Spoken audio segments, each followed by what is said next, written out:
हाँ भाई, देखो तो क्वेश्चन नंबर 4।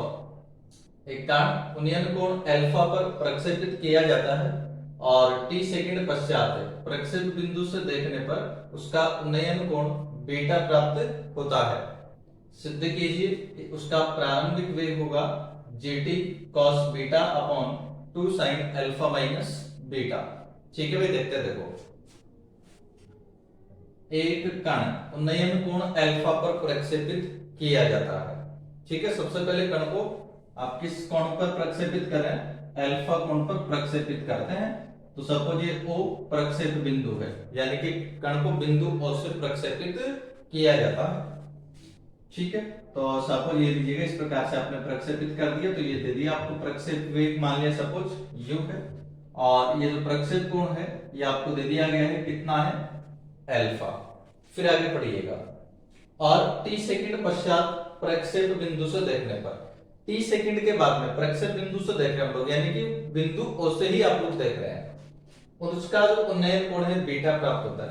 तो मान लीजिए सपोज टी सेकंड के पश्चात में जो कण है वो इस बिंदु P पर पहुंच जाता है। अब इसका जो उन्नयन कोण है वो कितना है आपके बार? बीटा। उन्नयन कोण का मतलब P को मिला दो O से, तो ये जो OP प्रारंभिक रेखा से जो कोण बना रही है ये कितना हो गया आपके बार? बीटा। अब ये जो बिंदु P है इसका जो कोऑर्डिनेट है हम लोग x y मान लेते हैं। इसका मतलब क्या होगा? बिंदु P से अगर आप लोग प्रारंभिक रेखा के ऊपर लंब खींचेंगे तो इस लंब की लंबाई हो जाएगी y, और ये ON इसकी जो लंबाई है ये आपके पास में जाएगी x। ठीक है भाई, अब क्या क्या करना है वो देखो, सिद्ध करो कि उसका जो प्रारंभिक वेग है यानी कि u आपको फाइंड करना है, और सिद्ध करना है कि जो u है ये बराबर होगा gt cos beta upon 2 sin alpha minus beta के। अब इसको प्रूव करने के लिए देखिए आप लोग क्या करेंगे भाई, आपको दो चीजें मिल गई x और y, इनका दोनों का वैल्यू हम लोग ज्ञात करेंगे। सबसे पहले तो माना कण का प्रारंभिक वेग u है, माना कण का प्रक्षेप वेग u है, तो प्रक्षेप वेग u है। ठीक है, और माना कि बिंदु P के जो निर्देशांक है वो x y है। माना t सेकंड पश्चात कण बिंदु P पर है, t सेकंड पश्चात कण बिंदु P पर है जहां P के निर्देशांक x y है, जहां P के निर्देशांक x y है। ठीक है भाई, प्रक्षेप वेग u मान लिया, t सेकंड के बाद में मान लिया कि कण बिंदु P पर पहुंच गया, और P का कोऑर्डिनेट हमने क्या ले लिया है? x y। अब x इक्वल टू, देखो जानते हैं अपन x को, जब स्टार्ट में प्रक्षेप की गति की विवेचना करी थी तो देखिए गति का समीकरण जब हमने ज्ञात किया तो उसमें x इक्वल टू आपको ज्ञात है ut cos अल्फा होता है, और y इक्वल टू क्या होता है आपके पास में? ut sine alpha minus 1/2 gt square. यही होता है x और y। अब x और y मिल गया तो हमने तो u ज्ञात करना है और सिद्ध करना है, u का मान ये होगा। अब उसके लिए देखो ये आपके पास में एक समकोण त्रिभुज बन गया भाई OMP। तो समकोण त्रिभुज OMP से, समकोण त्रिभुज OMP से दोनों में देखना भाई, ये तो x तो क्या हो गया यहाँ पर? ये बीटा है ना कोण, तो y तो जाएगा लंब और x क्या हो जाएगा? आधार। तो लंब और आधार में रिलेशन के लिए किसको लेते हैं हम लोग? tan को, तो बन जाएगा tan बीटा। तो tan बीटा इक्वल टू, हाँ भाई, लंब बटा आधार, तो लंब का मतलब y और बटा आधार का मतलब x। वैल्यू पुट कर दो इसके अंदर, y का वैल्यू आ गया ut sine alpha minus 1/2 gt square, और बटा x, x का वैल्यू पुट कर दो ut cos अल्फा, तो ये बटा में आ गया ut cos अल्फा। ठीक है भाई, तो tan बीटा इक्वल टू, हाँ भाई देखो tan बीटा को, tan बीटा क्या बनेगा? इसको हल कर रहे हैं आप लोग, ये जो ut cos अल्फा ना इसको अलग अलग डिवाइड कर दो, दोनों के अलग अलग करोगे तो देखो u से u कैंसिल हो जाएगा, t से t कैंसिल हो जाएगा, sin अल्फा बटा cos अल्फा, ये आपके पास हो जाएगा tan अल्फा और माइनस इसमें टी से टी हो जाएगा कैंसिल, तो इसके बाद बचेगा जी टी अपॉन ये 2 आ जाएगा, और इसके अलावा ये आपके पास में आ गया you cos alpha, you cos alpha. ठीक है भाई, ऐसे ही बनेगा। ठीक है, जी से जी कैंसिल हो गया तो जी t upon 2u cos alpha. अब देखिए हमें u ज्ञात करना है, तो पक्षांतरण करिए और पक्षांतरण करके u को तो एक साइड कर लो, बाकी सबको एक साइड कर लो। ऐसा जब आप लोग कर लेंगे तो ये हो जाएगा gt upon 2u cos alpha equal to tan alpha minus tan beta. तो यहां से अगर u फाइंड करें हम लोग तो u इक्वल टू हो जाएगा gt upon 2 cos alpha into tan alpha minus tan beta. ठीक है भाई, ये अपने पास में आया u, लेकिन अपने को जो प्रूव करना है वो ये तो नहीं है, ये नहीं है, तो फिर इसको थोड़ा और हल करना पड़ेगा आपको। तो देखते हैं क्या बनेगा, u इक्वल टू हाँ जी g t upon 2 cos alpha, g t upon 2 cos alpha और इंटू साइन को उसमें चेंज कर दो तो tan अल्फा क्या हो जाएगा, साइन अल्फा बटा cos अल्फा। तो tan को आपने लिखा साइन अल्फा बटा cos अल्फा, और माइनस जो tan बीटा है इसको आप लोग क्या लिख दोगे, sine beta upon cos beta. ठीक है, then u equal to g t upon 2, LCM आ जाएगा cos अल्फा cos बीटा, तो cos अल्फा से cos अल्फा हो जाएगा कैंसिल, तो फिर बचेगा cos बीटा, ये ऊपर की तरफ आ जाएगा तो cos बीटा, और यहां देखो क्या बन जाएगा sin अल्फा cos बीटा और minus cos alpha sin beta, cos alpha sin beta, then u equal to g t cos beta upon 2। हाँ भाई, ये फॉर्मूला बन गया ना आपके पास में, इस चीज का हो गया formula sine alpha minus beta का, ये आ गया अपने पास में u। में क्वेश्चन 5, एक तोप के गोले का क्षैतिज तल पर परास कैपिटल R है, यदि उन दोनों पदों की जिनके लिए संभव है महत्तम ऊंचाइयां h और h डैश है, तो सिद्ध करो कि R equal to 4 root h dash है। ठीक है भाई, देखिएगा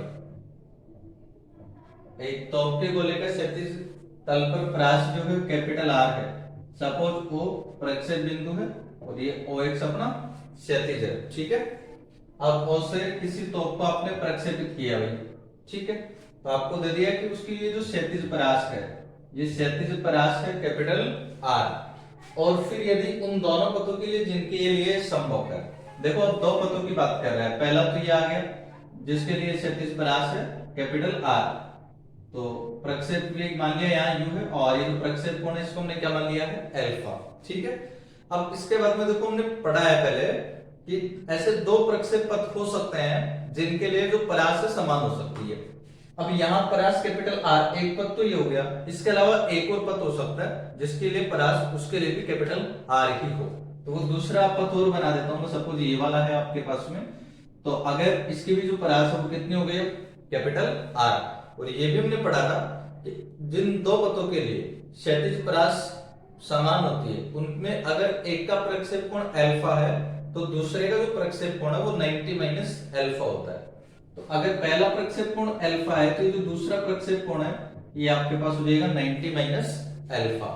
ठीक है, जिनके लिए ऊंचाइयां आपको दे दी गई अधिकतम ऊंचाइयां, इसके लिए h है और इसके लिए h डैश है। ठीक है, तो अब देखते हैं हम लोग, अब आपको ये प्रूव करना है, तो सबसे पहले तो प्रक्षेप वेग हमने u ले लिया, माना प्रक्षेप वेग u तथा प्रक्षेप कोण अल्फा है, प्रक्षेप वेग u तथा प्रक्षेप कोण अल्फा है। ठीक है, इसलिए क्षैतिज परास कैपिटल R,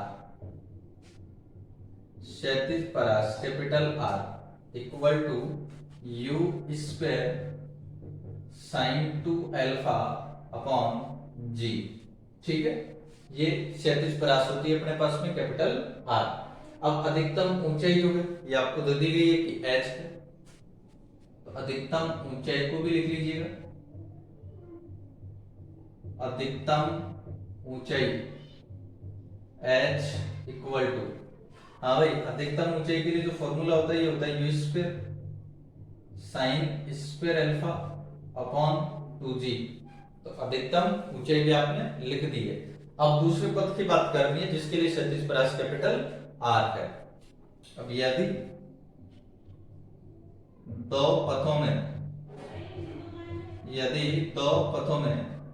क्षैतिज परास समान हो तो दूसरे पथ का प्रक्षेप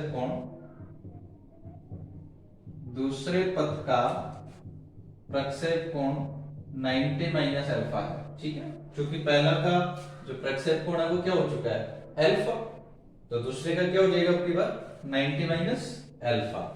तो अब लिखिएगा अधिकतम ऊंचाई, इसलिए दूसरे पथ की है ना, ये तो पहले पथ की थी, अब दूसरे पथ की लिख रहे हैं, इसलिए दूसरे पथ की अधिकतम ऊंचाई, दूसरे पथ की अधिकतम ऊंचाई h डैश इक्वल टू, देखो भाई ये अधिकतम ऊंचाई का ये फॉर्मूला, इसमें आपको क्या करना है अल्फा के स्थान पर 90 माइनस अल्फा कर देना, तो ये हो जाएगा h dash equal to u square sine square 90 minus alpha upon 2g equal to u square, और साइन 90 माइनस अल्फा क्या हो जाता है भाई cos अल्फा अपॉन 2g। ठीक है, h भी आ गया, h डैश भी आ गया। हमें प्रूव करना है r इक्वल टू होगा 4 रूट h डैश के, तो इनको दोनों को मल्टीप्लाई कर दो, तो h डैश इक्वल टू, दोनों को जैसे मल्टीप्लाई करेंगे इधर से तो क्या बनेगा, देखिए सबसे पहले you square sine alpha cos alpha upon 2g का होल स्क्वायर, ऐसा ही बनेगा ना। इनको दोनों को जब मल्टीप्लाई कर देंगे तो दोनों पक्षों का वर्गमूल अगर कर लेंगे तो root h dash equal to, देखो भाई क्या बनेगा, वर्गमूल कर दिया, यहां से रूट कैंसिल हो जाएगा, तो आपके पास ये बचेगा you square sine alpha cos alpha upon 2g। ठीक है, लेकिन प्रूव हमें भी ये वाला करना है, तो इसको प्रूव करने के लिए क्या करेंगे, देखिए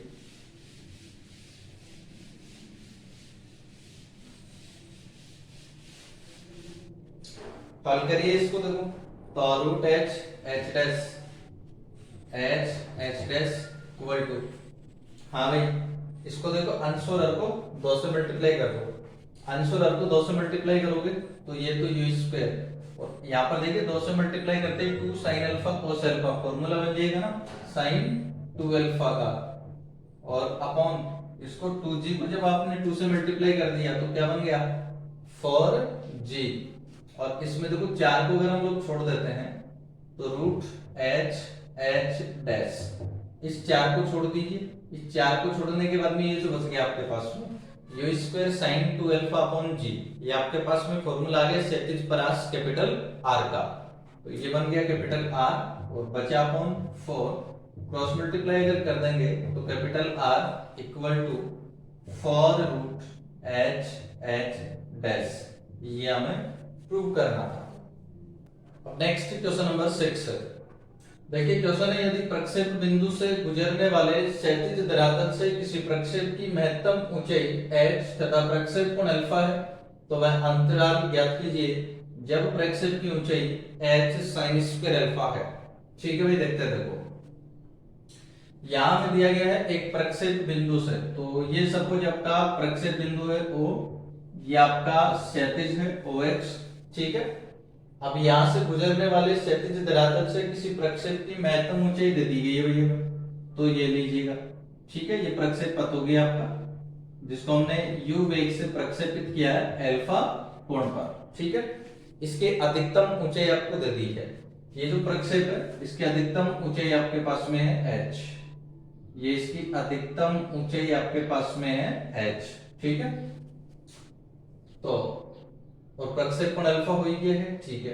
अब वह अंतराल ज्ञात करना है जब प्रक्षेप की ऊंचाई h sin स्क्वायर अल्फा है, ठीक है।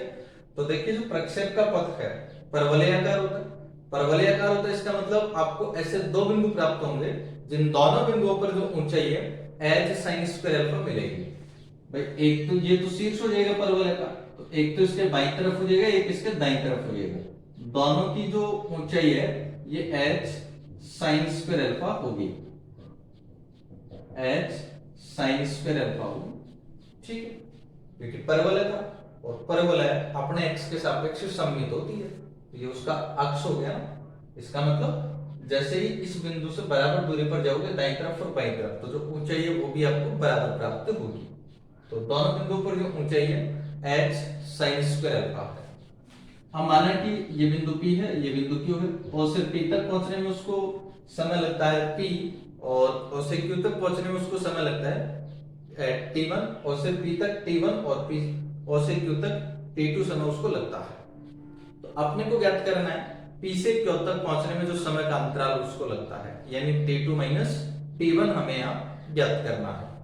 अब ज्ञात किस प्रकार से करेंगे देखिएगा, एक बात तो जो दिया हुआ वो लिख देता हूं। माना प्रक्षेप वेग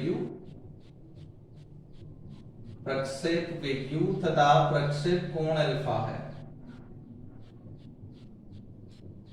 तथा प्रक्षेप कोण अल्फा है, ठीक है। प्रक्षेप वेग u है और प्रक्षेप कोण क्या है, अल्फा है, और अधिकतम ऊंचाई h है, तथा अधिकतम ऊंचाई h है, अधिकतम ऊंचाई h है। इसलिए फॉर्मूला हम लोग जानते हैं अधिकतम ऊंचाई के लिए, h equal to u square sine square alpha upon 2g, ठीक है। ये अधिकतम ऊंचाई का फॉर्मूला अपने पास में होता है। अब इसको हल करिए, देखो बिंदु P के लिए तो ऊंचाई आपको दे दी है ना, यहाँ पर एक बार मैं लिख देता हूं कि माना और से P तक पहुंचने में, और से P तक पहुंचने में T1 समय लगता है, तथा Q तक पहुंचने में T2 समय लगता है। Q तक पहुंचने में T2 समय लगता है, ठीक है भाई। और से P तक पहुंचने में तो उसको समय लग रहा है T1, और Q तक पहुंचने में समय लग रहा है उसको T2, ठीक है। तो हमें दोनों के बीच का जो अंतराल है वो ज्ञात करना होगा। दोनों के अंतराल के लिए अब हम फॉर्मूला यूज करेंगे अब ऊर्ध्वाधर दूरी का। ऊर्ध्वाधर दूरी सूत्र, ऊर्ध्वाधर दूरी सूत्र h equal to ut minus 1/2 gt square से वैल्यू पुट कर दीजिए इस फॉर्मूले में। तो h ऊर्ध्वाधर दूरी होती है, तो यहाँ पर तो ऊर्ध्वाधर दूरी या ऊंचाई जो है h sin स्क्वायर अल्फा है, तो h के स्थान पर हम लोग कर देंगे h sin square alpha equal to u प्रारंभिक वेग होता है। तो यहाँ पर देखो u से प्रक्षेपित किया है, तो ऊर्ध्वाधर वेग क्या होगा प्रारंभ में u sin अल्फा, तो u के स्थान पर u sin अल्फा कर दीजिएगा t माइनस 1/2 gt स्क्वायर, ठीक है। ये t में देखिए द्विघात समीकरण बन रहा है, इसको हम थोड़ा व्यवस्थित करेंगे। एक बार तो दोनों पक्षों को 2 से मल्टीप्लाई कर दीजिए, 2 से मल्टीप्लाई कर दोगे तो देगा 2h sin square alpha equal to 2ut sin alpha minus gt square, और पक्षांतरण कर लीजिए, समीकरण को व्यवस्थित कर लो पक्षांतरण करके। t में द्विघात समीकरण तो सबसे पहले t स्क्वायर को लिखेंगे, तो ये पहला पद लिख लो सबसे पहले gt स्क्वायर, तो ये आ गया gt स्क्वायर। इसके बाद में जो t का पद है उसको लिखेंगे हम, पक्षांतरण कर लेंगे, माइनस हो जाएगा, तो माइनस 2ut sin अल्फा, और क्या बचा भाई 2h sin स्क्वायर अल्फा, तो plus 2h sin square alpha equal to zero. ठीक है भाई, ये आपके पास में है टी में द्विघात समीकरण। तो ये टी में द्विघात समीकरण है, टी में द्विघात समीकरण है। अब देखो द्विघात समीकरण है, इसका मतलब इसके कितने मूल प्राप्त होंगे आपको?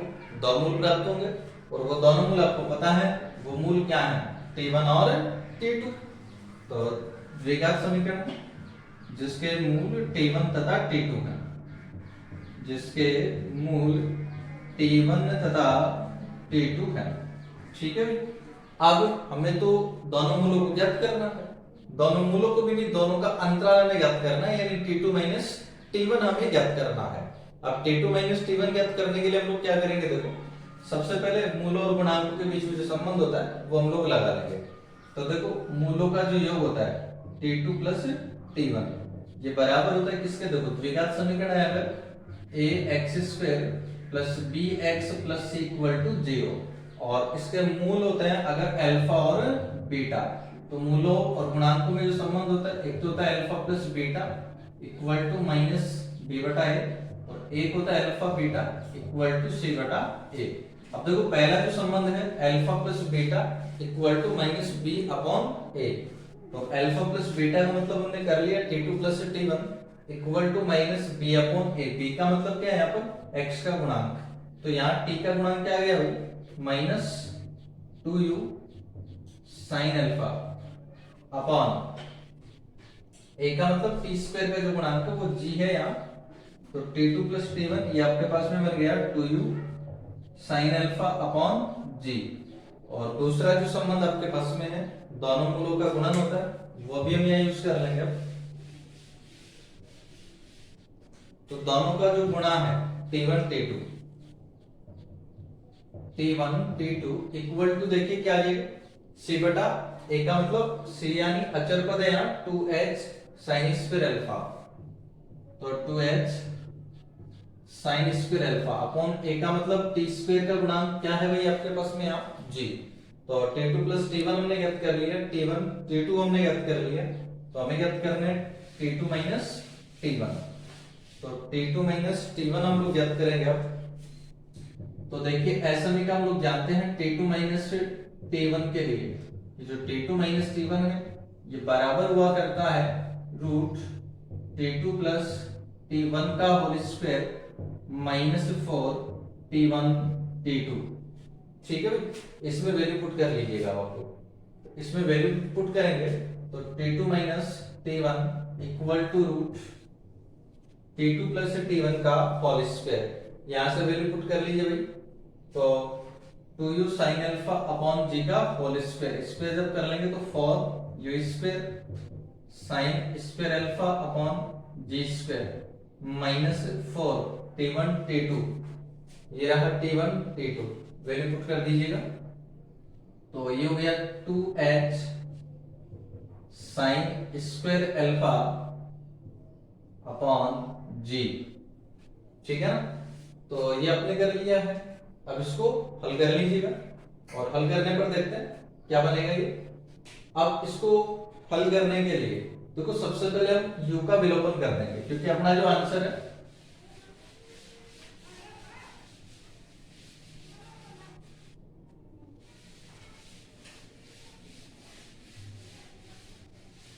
ठीक है, तो u का विलोपन करेंगे सबसे पहले, क्योंकि u हमें यहाँ दिया गया नहीं था, जो प्रक्षेप वेग है देखिए प्रश्न में दिया नहीं है, हमने खुद लिखा था u।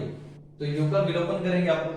अब u का विलोपन किस प्रकार से करेंगे? देखिए, रूट यहां से फॉर्मूले से, ये जो अधिकतम ऊंचाई का फॉर्मूला था, यहां से u स्क्वायर का वैल्यू याद कर लीजिएगा और यहाँ पुट कर दीजिएगा। तो देखो 4 sign square alpha upon g square, और ये जो u स्क्वायर है, u स्क्वायर का वैल्यू यहां से पुट कर देंगे हम, तो आ जाएगा 2gh upon sine square alpha minus, इधर से कितना बन गया 8h sine square alpha upon g equal to root, देखिए भाई sine square alpha cancel, j से g कैंसिल, ये हो जाएगा 8h upon g minus 8h upon g sine square alpha. दोनों में से 8h बटा जी कॉमन आ जाएगा, इसको तो मैं बाहर लिख देता हूँ, रूट 8h बटा जी बचा root 1 minus sine square alpha. 8 का जो वर्गमूल है आप लोग जानते हैं ये होता है 2 रूट 2h अपॉन जी, और 1 minus sine square alpha cos square alpha, वर्गमूल कर दोगे तो आ जाएगा कोस अल्फा। तो ये आ गया बिंदु P से Q तक पहुंचने में समय का अंतराल t2 माइनस t1, जो कि कितना आ गया 2 रूट 2h अपॉन जी कोस अल्फा।